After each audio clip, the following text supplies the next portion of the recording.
আসসালামু আলাইকুম। দুপুর ২টার শীর্ষ সংবাদে স্বাগত জানাচ্ছি আমি শাহনাজ পারভী। বাতিল হলো দলীয় সরকারের অধীনে সংসদ নির্বাচন, ফিরল তত্ত্বাবধায়ক সরকার ব্যবস্থা, হাইকোর্টের রায়। কায়রোতে ১১তম D8 সম্মেলনে যোগ দেবেন ডক্টর ইউনূস।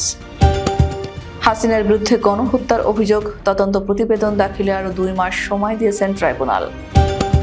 সাবেক মন্ত্রী, প্রতিমন্ত্রী সহ ১৬ জন আন্তর্জাতিক অপরাধ ট্রাইব্যুনালে। পুলিশ ভেরিফিকেশন তুলে দেওয়া হবে কমিশন। বঙ্গভবনে ফোন হারালেন মির্জা আব্বাস। শেখ হাসিনার APS লিকুর সহযোগী সোহাগ গ্রেফতার। রাজশাহী থেকে দ্বিতীয় দিনের মতো বাস চলাচল বন্ধ। কেন্দ্রীয় ছাত্রলীগ নেতা আদনান গ্রেফতার। গোপালগঞ্জে অনুষ্ঠানের খাবার খেয়ে শতাধিক শিশু কিশোর অসুস্থ। ৪২০ কেজি ওজনের মোহাম্মদ আলীর মৃত্যু, ফায়ার সার্ভিসের সহায়তায় দাফন। বাংলাদেশের ৬ লাখ ইমো অ্যাকাউন্ট বন্ধ। ইউক্রেন যুদ্ধে চ্যালেঞ্জের মুখে উত্তর কোরিয়ার সেনারা, নিহত ৩০। এবং মালয়েশিয়াকে ২৯ রানে অল আউট করে গ্রুপ চ্যাম্পিয়ন বাংলাদেশের মেয়েরা।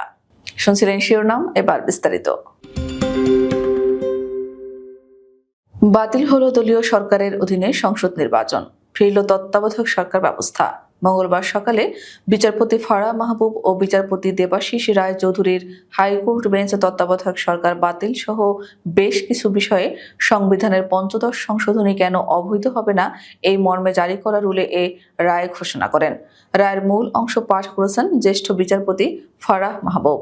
রায়ের পর্যবেক্ষণে আদালত বলেন, সংবিধান হলো আমাদের সর্বোচ্চ আইন, ৭ অনুচ্ছেদ হলো এর ধ্রুবতারা। এর আগে গত ৫ ডিসেম্বর এই মর্মে জারি করা রুলের রায়ের জন্য আজকের দিন ধার্য করেন হাইকোর্ট। দীর্ঘ ২৩ কার্যদিবসের শুনানি শেষে হাইকোর্টের একই বেঞ্চ রায়ের জন্য এদিন ধার্য করেন। মিশরের কায়রোতে ১৯ ডিসেম্বর ১১তম D8 শীর্ষ সম্মেলনে যোগ দেবেন প্রধান উপদেষ্টা অধ্যাপক ডক্টর মোহাম্মদ ইউনূস। বুধবার ভোরে প্রধান উপদেষ্টা কায়রোর উদ্দেশ্যে ঢাকা ত্যাগ করবেন বলে UNB-কে জানিয়েছেন প্রধান উপদেষ্টার প্রেস উপসচিব অপূর্ব জাহাঙ্গীর। শীর্ষ সম্মেলনের ফাঁকে ডক্টর মোহাম্মদ ইউনূসের কয়েকটি বৈঠক হওয়ার সম্ভাবনা রয়েছে এবং সেই প্রস্তুতিও চলছে বলে জানিয়েছেন পররাষ্ট্র মন্ত্রণালয়। এই সপ্তাহে কায়রোতে অনুষ্ঠিত D8 কমিশনের ৪৮তম বৈঠকের মাধ্যমে D8 এর জন্য একটি গুরুত্বপূর্ণ মুহূর্ত চিহ্নিত হয়েছে। প্রথমত, আগামী কয়েকদিন মূল আলোচনাগুলো হবে, যা ১৮ ডিসেম্বর D8 পররাষ্ট্র মন্ত্রীদের কাউন্সিলের ২১তম অধিবেশন এবং ১৯ ডিসেম্বর বহুল প্রত্যাশিত ১১তম D8 শীর্ষ সম্মেলনের মাধ্যমে শেষ হবে।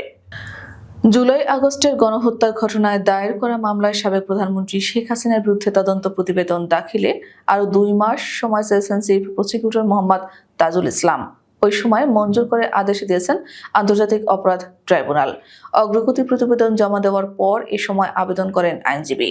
পরে পূর্ণাঙ্গ প্রতিবেদন দাখিল করার জন্য ১৮ ফেব্রুয়ারি দিন ঠিক করেছেন আন্তর্জাতিক অপরাধ ট্রাইব্যুনাল। মঙ্গলবার ট্রাইব্যুনালের চেয়ারম্যান বিচারপতি মোহাম্মদ গোলাম মর্তুজার নেতৃত্বাধীন ৩ সদস্যের বিচারিক প্যানেলে তাদের অভিযোগের অগ্রগতি প্রতিবেদন নিয়ে শুনানিতে এ আদেশ দেন আদালত। ট্রাইব্যুনালের অন্য সদস্যরা হলেন বিচারপতি শফিউল আলম মাহমুদ ও বিচারক মোহাম্মদ মহিতুল হক এনাম চৌধুরী। গণহত্যা সহ মানবতা বিরোধী অপরাধের এক মামলায় আন্তর্জাতিক অপরাধ ট্রাইব্যুনালে আনা হয়েছে আওয়ামী লীগ আমলের সাবেক মন্ত্রী, উপদেষ্টা, প্রতিমন্ত্রী সহ ১৬ জনকে। আজ মঙ্গলবার ট্রাইব্যুনালে তাদের বিরুদ্ধে তদন্ত প্রতিবেদন জমা দেওয়ার কথা রয়েছে। একই সঙ্গে আরেকটি মামলায় সাবেক প্রধানমন্ত্রী শেখ হাসিনার বিরুদ্ধেও তদন্ত প্রতিবেদন জমা দেওয়ার কথা রয়েছে। আজ ট্রাইব্যুনালের চিফ প্রসিকিউটর কার্যালয়ে এই প্রতিবেদন জমা দেবে। সরকারি চাকুরি সহ সব ক্ষেত্রে পুলিশ ভেরিফিকেশন তুলে দেওয়া হবে বলে জানিয়েছেন জনপ্রশাসন সংস্থার কমিশনের প্রধান আব্দুল মুঈদ চৌধুরী।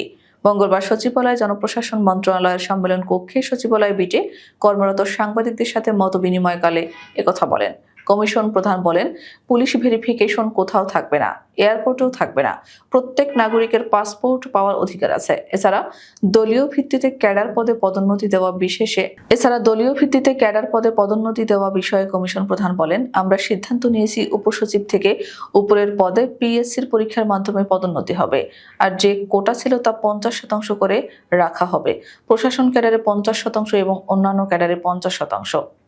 রাষ্ট্রপতির আমন্ত্রণে বঙ্গভবনে অনুষ্ঠানে যোগ দিতে গিয়ে নিজের মোবাইল ফোন হারিয়ে ফেলেছেন বাংলাদেশের জাতীয়তাবাদী দলের স্থায়ী কমিটির সদস্য মির্জা আব্বাস।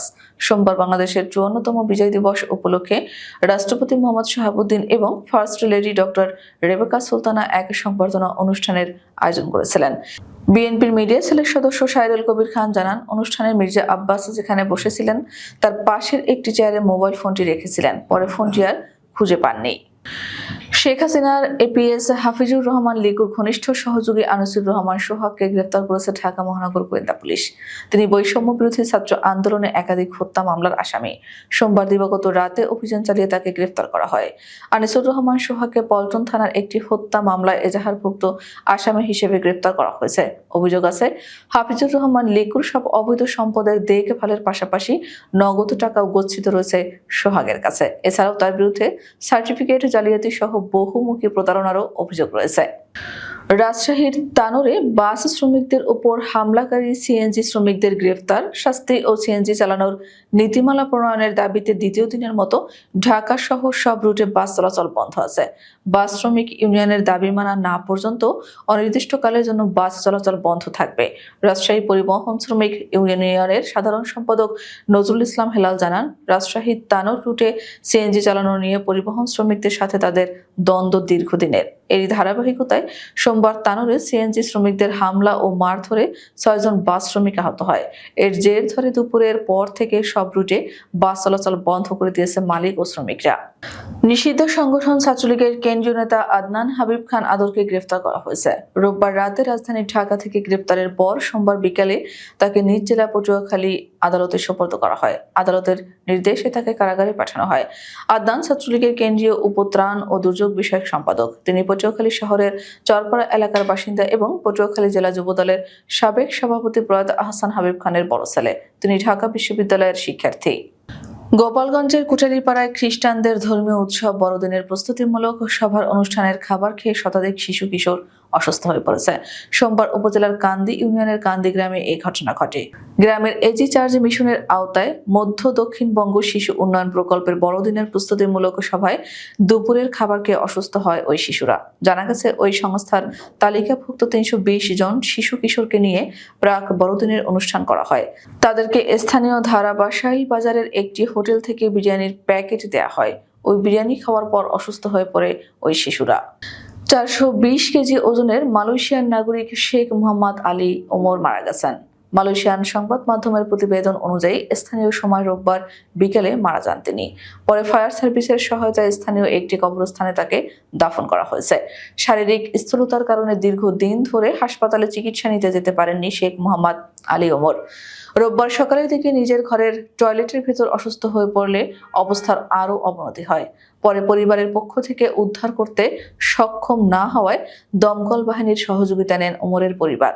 তবে ধীরে ধীরে অবস্থার অবনতি হলে একদিন বিকেলে মারা যান শেখ মোহাম্মদ আলী ওমর। চলতি বছরের জানুয়ারি সেপ্টেম্বর মাস পর্যন্ত কমিউনিটি গাইডলাইন না মানায় বাংলাদেশের ৬,২৮,০০০ অ্যাকাউন্ট বন্ধ করে দিয়েছে ইনস্ট্যান্ট মেসেজিং অ্যাপ ইমো।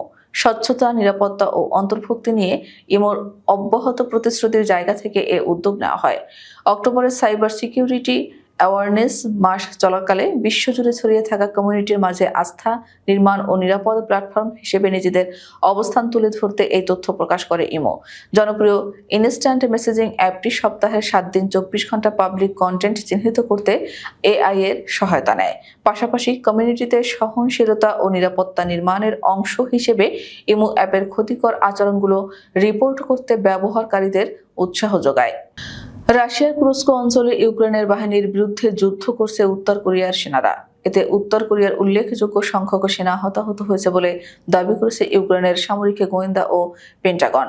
মঙ্গলবার কাতার ভিত্তিক সংবাদ মাধ্যম আল জাজিরার লাইভ প্রতিবেদনে এই তথ্য জানানো হয়েছে। ইউক্রেনের সামরিক গোয়েন্দা সংস্থা সোমবার বলেছে, কুরস্ক অঞ্চলে উত্তর কোরিয়ার অন্তত ৩০ জন সেনা নিহত হয়েছে, আহত হয়েছে আরও অনেকে।